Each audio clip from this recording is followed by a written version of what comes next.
So, kasama ko si Ma'am, ay, may supporter siya, oh. Si Ma'am Leonor Castillo, yan. So, mag-hi ka, Ma'am. Hi din ka lang. Ayan. Ito ang microphone mo. Hello po sa HR family. Ayan. Kaway-kaway ka muna. Ito ang kanya kakantahin. Bati ka muna, Ma'am. Saan mo gusto mong batiin? Binabati ko po yung lahat ng tao dyan sa HR and syempre si Ma'am Jesusa, yung boss, pinaka-boss namin, and yung junior high school family and lahat po ng section dyan. Ayan. Mahal ko kayong lahat. Ayan. So, hello, Ma'am Vanessa. Ma'am Vanessa, pwede ka rin umakit dito, ha? Para makapagbigay ka rin ng Christmas greeting sa ating mga manonood. So, with that, ito na po si Ma'am Leonor Castillo from Human Resource Management Section. Handa ko lang ang kanyang screen, ang kanyang solo screen.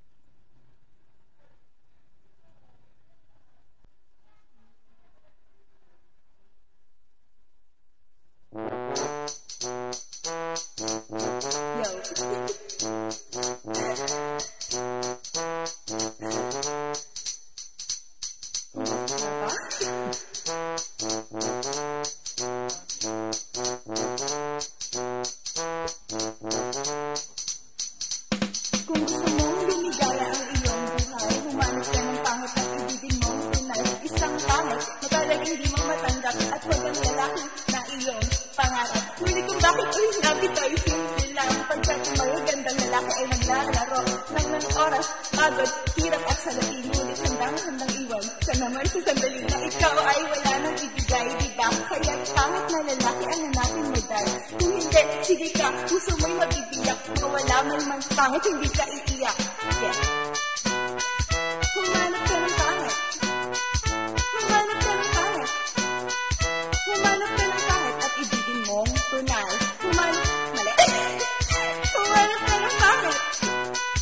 Humanap ka ng pangit.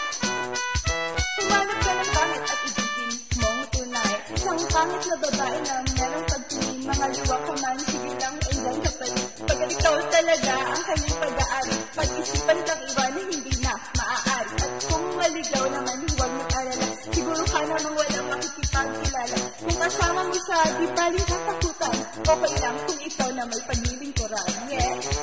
Kasi yung buhay, humanap ka ng pangit at ibigin mong tunay. At kung hindi, sige ka, puso mo'y mabibiyak, mawalay man ang pangit, hindi ka iiyak. Yeah. Humanap ka ng pangit. Humanap ka ng pangit. Humanap ka ng pangit at ibigin mong tunay. Yes. Humanap ka ng pangit. Humanap ka ng pangit. Humanap ka ng pangit at ibigin mong tunay. Sasabihin ko sa inyo kung ano nangyari na may date ako isang pangit na babae na naniligaw daw niya. Ay talagang ang dami. Ngunit nang siya ay nakita ko mukha siyang lalaki at sa akin ay matatawa ka. Talaga't nagkatawid na kawig niya si Zoraida. Maniwalat ka't ako'y napaibig niya. Eh kasi, ang bait-bait niya. Lahat ng aking hilingin, hindi tumatanggi. Palagi siyang makahalik sa aking pisngi. Ako'y siya, araw-araw naging kasama ko siyang gusto kong sumigaw. Gusto kong iwanan siya, ngunit ako napaisip, ito ba'y totoo? O isang panaginip, siya maganda, ngunit ako'y kanyang hal. Gandang dahilan, kaya't kasama mo palagi. Di man nila ako'y sa aking kagandahan ay hanggat balat lamang. At sa inyo, meron akong ibubulong. Second anniversary na namin to, Chong. Kaya para lumigaya ang iyong buhay, humanap ka ng pangit at ibigin mong tunay. Kung hindi, sige ka, puso mo'y matitiyak. Mawalay mo ng pangit, hindi ka iiyak. Yeah. Humanap ka ng pangit. Humanap ka ng pangit. Humanap ka ng pangit at ibigin mong tunay. Humanap ka ng pangit. Humanap ka ng pangit. Humanap ka ng pangit at ibigin mong tunay. Cause the girls and the guys will tell you a lie. You have to find out who's nice. Humanap ka ng pangit at ibigin mong tunay. Cause the girls